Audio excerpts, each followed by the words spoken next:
Hi, this is Chico Resch. You are listening to the Let's Go Devils podcast on the Primetime Radio Network. Happy Devils Sunday. This is Game Day Live, coming to you live from the Primetime Radio studios inside the bunker, undisclosed location in beautiful New Jersey. So glad to get out of that mobile command center. And then to the highest point of the Garden State. It's Shorts Guy. I'm your host, Sam Wu, streaming live on Facebook Live, YouTube Live, X Live, Twitch, and now on Instagram Live on the Let's Go Devils Network. Devils taking on the Anaheim Ducks tonight. Big game, second of a back-to-back, finishing up the Western road trip. Could finish 500 if they play their cards right, and then get a few days off to take on the Montreal Canadiens, the other leading Eastern Conference team. Yeah, on Thursday. So lots to go over, Shorts. But how are you doing today? Doing good, Sam. Just kind of winding down after a weekend. Big week ahead for me personally, and it's great. It was great to see the Devils win last night. I feel like last night, Sam, was a statement game for Markstrom. So I'm sure we'll get to that in a little bit. But how are you doing tonight? Have you recovered from being in Pennsylvania? I'm not sure what's worse, staying up late at night to watch these games or being in Pennsylvania. Being in Pennsylvania. Yeah. I mean, every time I'm in Pennsylvania, I always think of all the chants against Flyer fans and Penguins fans. You know, what rhymes with Pitt? You know, or the wheels on your house go round and round. Remember those? Yeah. We said a lot of stuff. It's but yeah, it's I do not enjoy when I have to go to Pennsylvania, so I don't blame you for wanting to get out of there as quickly as possible. I know we're playing the Ducks, but let me tell you this one story. All right, let's hear it. Yeah, you know, in the eastern parts of Pennsylvania, they eat scrapple, you know, and you know we have the talent hand. But let's stick to the eastern part of Pennsylvania. You know, the Flyer fans, like, they claim when they do their chant, they're chanting, "Let's go Flyers." They don't do it that way. Their cadence is off. They do it this way. "Let's go Flyers." That's how they do it, right? Am I right on that in terms of chanting? I have to pay more attention when we play the Flyers away. Yeah. I try to ignore them as much as possible.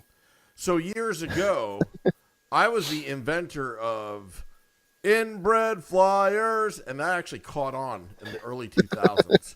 I do remember that. Yeah, and then Kiss Your Sister and all that kind of stuff. But anyway, we're not talking about the Flyers. Devils Heaven 77. Happy Devils Sunday to you, saying Flyers suck. But we will play the Flyers towards the end of the month. We are in November. The clocks are back. It's getting a little colder, but we got the Ducks tonight. Ducks are an up-and-coming team, have a 6-3 record, made some trades and acquisitions with the New York Rangers in the past couple of years. They're not a team to be, let's just say, taken for granted. They're actually a decent team this year. They traded Travis Zegras. They have like a well-balanced team. Pat Verbeek, GM, really, put this team together. And after the Devils beating the Kings last night, I think this is maybe a tougher challenge because the Kings haven't won any games at home, but the Ducks, they're sitting, I believe, 6-3 right now. Yeah, if you remember last year, we didn't do so well against the Ducks, and we got goalied by Dostal. I think that's how you pronounce his name. So he is a very good and competent goaltender. I was just looking at his record currently. He's 4-3. He's played 8 games, and he's got a 909 save percentage. So he's good. And I'm not quite sure who we're going to see tonight, whether we'll see Dostal or Mrazek. It wouldn't shock me to see Dostal because we were talking, I think, last night or the night before, or the game before, I should say, how as the team that is they last played Friday, so my guess is we'll see Dostal tonight. We're going to start seeing teams better players and better, specifically their better starting goalies now that we are the hot team to beat. So that's something that we have to be prepared for, and that would include tonight, which I'm assuming because he goalied us last year pretty good, and we lost to the Ducks. That was that disastrous road trip out west last year, and we have to right that wrong from last year. We don't need to harp too much on this back-to-back stuff. We know we hate it. We know it's like the bane of our fan base's existence. Yeah, but I like to harp on things. I'm a complainer, so I need. I know, Sam. Yeah. I know you're a complainer. I complain about the stupidest crap too. Yes, you do. Stupid things. You always have. You always have. But I would like to talk last night about how I'm sure you guys spoke about it on Devils After Dark, but last night was such a statement game for Markstrom. He came out and he showed all of us why that contract was given to him by how he played last night, and I thought he looked phenomenal. I was so happy to see that. He's the reason why we won with 42 saves last night. That was an unreal performance on his part. Yeah, and after the game, he actually thanked the ownership group for believing in him. All the corporate stuff. Yeah, the corporate stuff that he had to do. But you know what? I was joking yesterday. It's like, wow, is that all he needed was an extension and he'll play better? But all joking aside, he needed that game. He needed to bounce back. He bounced back very well. Still not happy with the Devils' defense, giving up that many shots. It's a lot. Some of them a lot of them were perimeter shots, but still, you got to protect your goaltender. And this is a positive sign. We knew that he was going to come back, and just after thinking about it, Shorts, and I want to put this to bed. It's a good deal for everybody. And the fact that he chose New Jersey in his, probably his last years of his career, he wants to win a cup. And he truly believes that it's going to happen in New Jersey. So the commitment is there. He's got the respect of the locker room. And if he can play above average, according to his pay, it was $6 million AAV.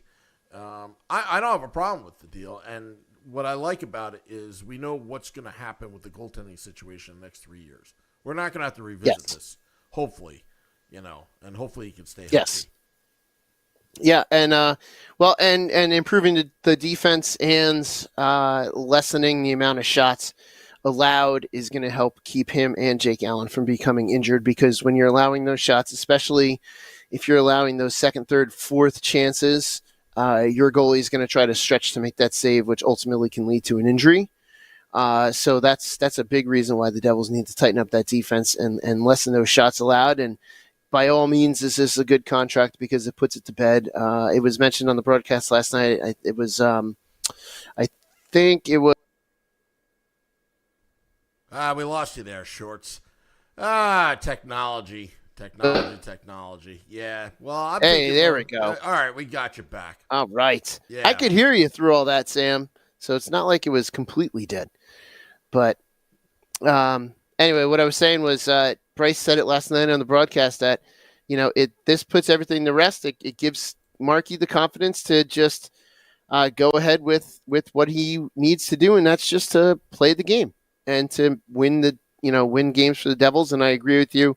He's looking to win a cup, and he sees one of his best opportunities is right now, right here with this New Jersey Devils. And I would have to think he is so happy to be out of Calgary, because if you look at that team is a disaster right now. But they beat the Rangers, so that's a bright spot in their season as far as I'm concerned. Yeah, well, let's focus on the Ducks. Right now, where the Ducks are in their organization, and I was actually texting back and forth with Vinny Parisi on it, who was on assignment for very good reason tonight. Ducks are where the Devils were in 2020 and 2022, a medium team developing a young team. Mm-hmm. So they got those veterans. So it's not like if you remember the Devils in the olden days, it was like literally either young kids or guys that like really shouldn't be in the NHL anymore, past their prime. Yeah, that's where they're at. Also, something of note about Luke Hughes. Mm-hmm. 100 career points in 167 games played, fastest to 100 points by any defenseman in Devils history. I saw that last night. That's awesome. What was it, 160 some games? 167? Yeah. It was. That's a great sign for us going forward. Yeah. Now, Now I want to not really debate with you, but I want to kind of say this. Luke Hughes went to college. Yeah. Went to college, developed 2 years at University of Michigan. And it pains me to say University of Michigan, but he went to University of Michigan. Then he came into the NHL. He's always been in the NHL. Okay. And that 167. Scott Niedermayer, drafted 3rd overall. Mm-hmm. He went straight to the NHL. Those 2 years of development don't count towards that 167 games played, whereas Scott Niedermayer, like, literally went to the NHL. I think he may have played Kamloops before he was drafted. It's just what I was going to look that up. Yeah. If I remember correctly, I was only like, my voice was like this. Hi, guys. The Devils are my favorite team. Anyway, so that just tells you how good college hockey is right now in developing young players. Because let me tell you, I credit Luke Hughes, because he's good, and a 4th overall pick, but it just tells you how far college hockey has come. Because back in the day, if you're going to develop, you don't go to college. You go to juniors, or you go straight to the NHL, meaning AHL or any of the farm teams they had. But you didn't go to college. And right now, collegiate sports now with the NCAA rules changing. I mean, Gavin McKenna is making some big bucks at Penn State, and a lot of these young players are getting pulled into college. But not only getting pulled into college, but they're actually developing them as well. Yeah. And when I was up at Sacred Heart, it seemed to be that all the guys that were coming into the program were coming in at 21 or 22 because they aged out of juniors and they didn't get drafted, or they wanted to continue playing somewhere that was competitive and they didn't get any offers anywhere else. So they played NCAA. But you're right, that has since changed, and I know that there was a different change with junior players, and I have not quite grasped that change yet. I have to look that up. But yeah, the NCAA is starting to become NCAA hockey, I should say, is probably on the road to what NCAA football does for the NFL. To where and you can say basketball for the NBA as well. Like, this is where your players come out of, and they're able to step right in. Obviously, you have your mainstay programs that have been around forever and successful forever, like your Michigans, your BUs, your BC, Maine, Providence, Minnesota, and the like, North Dakota. Not South Dakota. These are perennial programs that have been around forever, and you're also starting to see other programs like your Penn State. My Sacred Heart is improving in incredible amount. I mean, Quinnipiac is one of the top teams in the league. They're Hockey East. when I was at Sacred Heart, Quinnipiac was just in the MAC division with us, and they were at the same level. They've since really improved much quicker than Sacred Heart has. But Sacred Heart is quickly going up there. Penn State was always going to be good because they've got the name Penn State on their jerseys.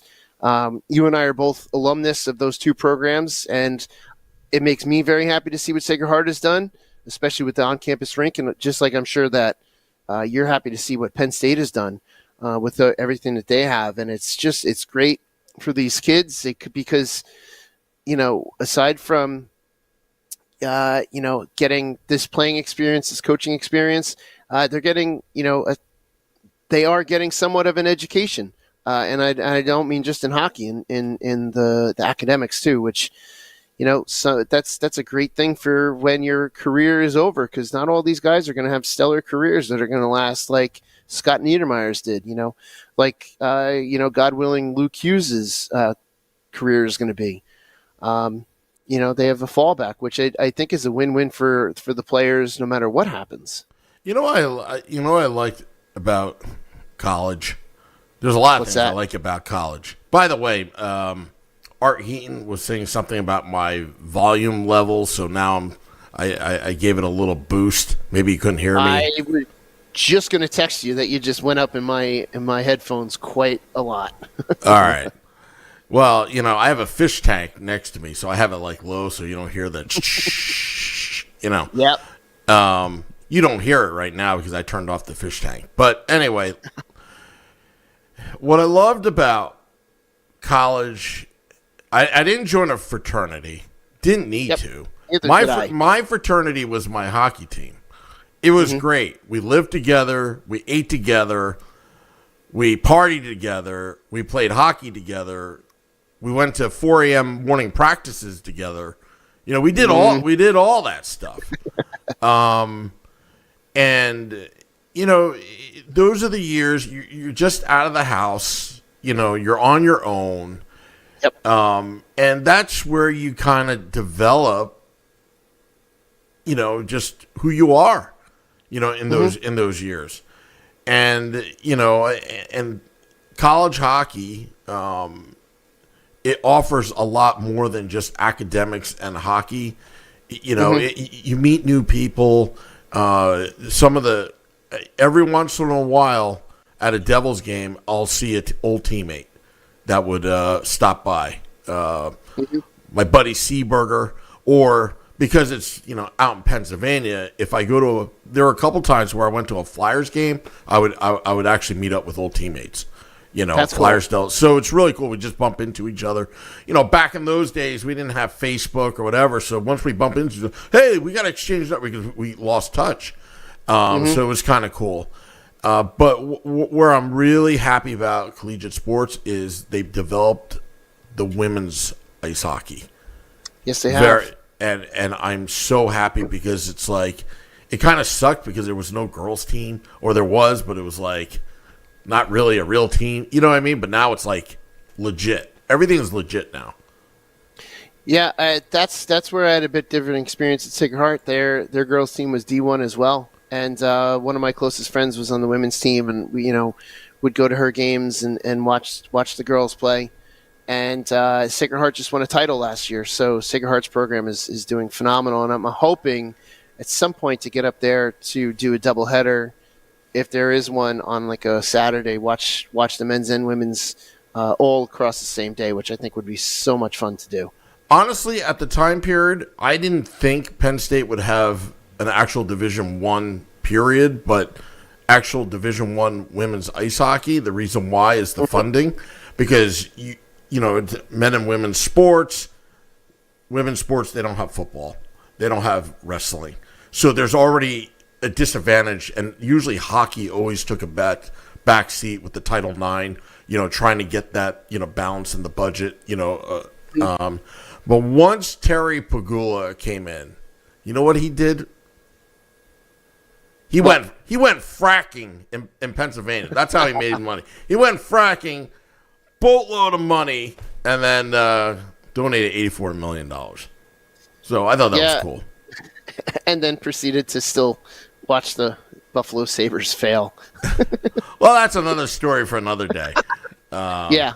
Yeah, But yeah, I completely agree with you on all of that. And we've seen issues with junior players and the billet families, which I'm sure there's more than enough billet families that are great. But in the college situation, I want to say you're in a better situation.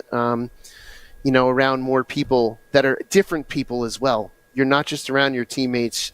You're around a whole bunch of other people, so it's a more well-rounded experience, and I'm happy to see it, and I'm excited to see where it goes from here. Yeah, and Devils Heaven 77 said the kids today don't understand how great it was back then, so different now. There's a lot of things that was great back then, but there's a lot of things that are great now that wasn't back then. That's called progress. But I'll be honest with you. I'm happy where hockey's going. Back in the day, you would have major junior owners try to poach kids from college to play on their team in Canada. And there was with NCAA sports back in those days, you can't accept anything. You couldn't even get a sandwich from your coach. Yeah. Wild. Yeah, it was archaic. So wild.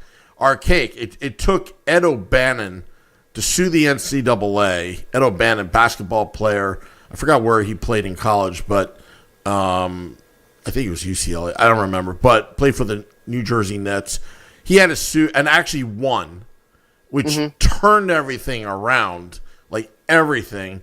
And now it's college hockey poaching from the major juniors now. Oh, how the tables have turned. Oh, yeah. And case in point, Gavin McKenna. Yep. Show me the Benjamins. And suddenly we are Penn State. None of those stinking loonies and toonies. Yeah. He wants to see some American historical figures. Yes. It's called USD, greenbacks. Anyway. We should switch back to the game at hand tonight with our New Jersey Devils against the Anaheim Ducks, Sam.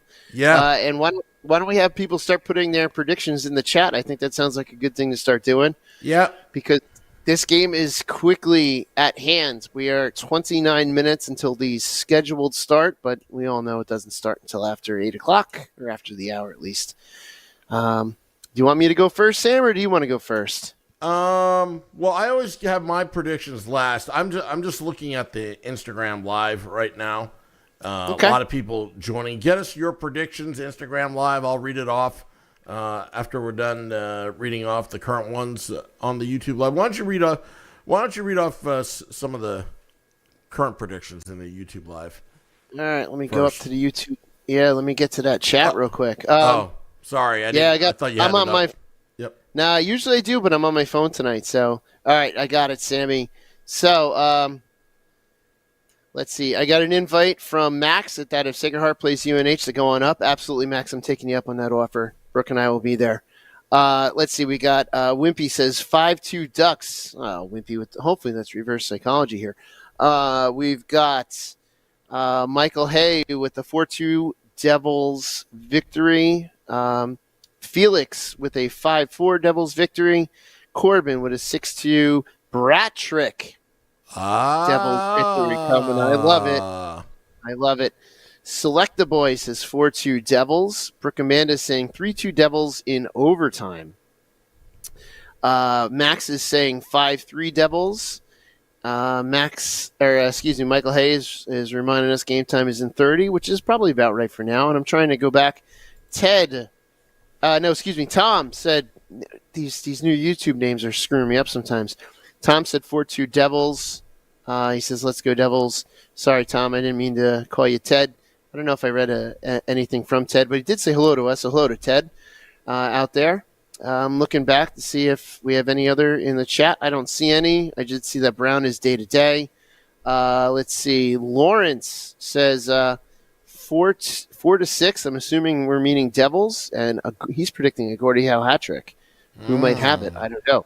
You know who could have it? Chwalski might have it tonight. He was put in the lineup last night to bring some beef. And the last one I see, Devils Heaven, is saying 2-1 Devils in overtime.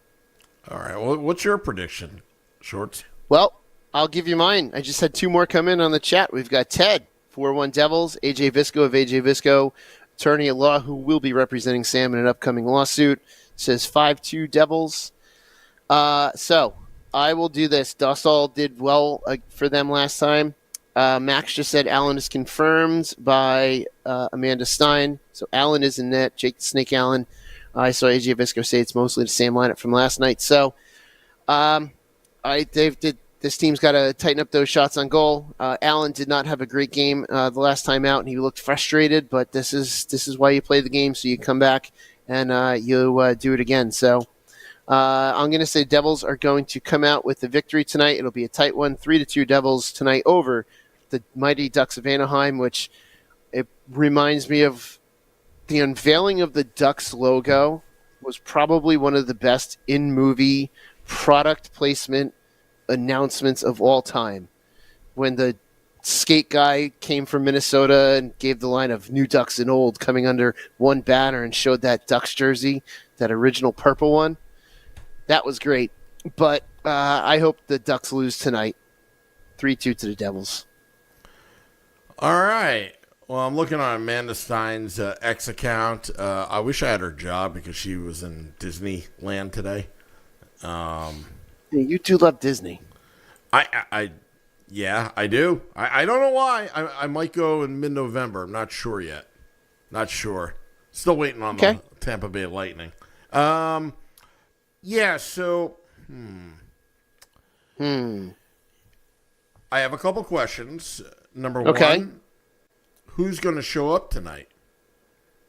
You know, who's going to show up tonight? Valid question. Is it Jack Hughes or Nico Hischier or both? You know, it's usually one or the other sometimes. The other thing, too, is that Chico question that we posed during preseason. You know, thinking to myself, are we one player away, one sniper away in the top 6 to really make a big impact? So who's going to make the big impact today?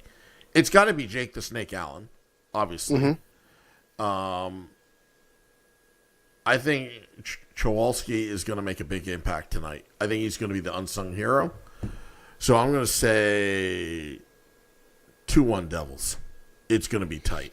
It's going to be real tight. Hey, it's the opposite of a normal Sam Wu score. Yeah, it's opposite. It's opposite, but, you know. But I don't want to be a copycat, you know, of scores. That's fine. Yeah, I don't want to be a copycat. Like, I hate people being a copycat of scores, you know. You could just say, like, 72-0, like you've done before. I could, but I still want to be realistic. But I can easily, read a score in the frickin', YouTube Live or Instagram Live or X or whatever. But, I have to think these things through because it's what, sometimes I talk to Chico and he's always saying, Sammy, I listen to your podcast, but okay, you're going to make a statement. Now you're going to say why. So now I'm doing the why. I'm doing the why now. I'm not going to say, I'm not 2-1 Devils. That's what I'm going to pick. Who's going to show up today? That's the question. Yeah. And why? It. Jake Allen, he's got a rebound game. Chowalski, he's trying to stay in the lineup. He's on the bubble all the time.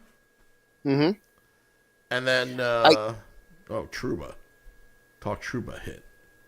Says Michael Hay. Huh. Is there a more recent Trouba hit, or are we talking about the an older one? I don't know. See? I'm not sure either. Now I'm going to ask Michael Hay, why? Why are you saying that? I think another player that has to show up tonight is Timo Meier. I think Timo Meier needs to really break out of his slump.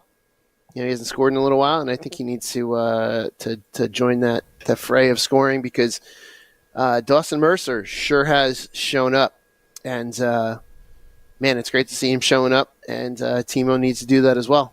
Yeah. All right. Well, that's it for now. We're going to have Devils After Dark after the game. Scotty of SiriusXM, Liquid Metal, and I will recap the game that was. Scotty survived the celebrating of the LA Dodgers winning the World Series. No, I was actually cheering for them. I wasn't. And it has nothing to do with, I don't know. I always pick the unless it was the Rangers, like Vancouver, I was. Never mind. I have stupid things in my. To me, it's America's game. It should be won by an American city. That's the stupidity I have. So that's just me. Notice I'm wearing USA today. I see that. Yeah. I see that. Yeah. Nothing against Canadians or anything. Just, I don't know. I just like to see the city of Toronto suffer. That's all. Well, there will be a new website about that, so yet to be announced. Wow, that seems like that's kind of like almost like you leak something out right there. It's called a tease, Sam. It's a tease. Yeah. Oh, I found the button. I was stalling. My controls are just all messed up. All right. Well, Lawrence says, set the clocks back for Timo time. Very nice. Very nice. Very nice. And Brooke Amanda makes a point. Palat and Markstrom have the same amount of points. That's great. Wow. And I really need to get to the UPS store and mail it out. Anyway, I'll talk to you later. After Devils After Dark after the game. Dropping the podcast in about 10 minutes. Till next time, let's go Devils.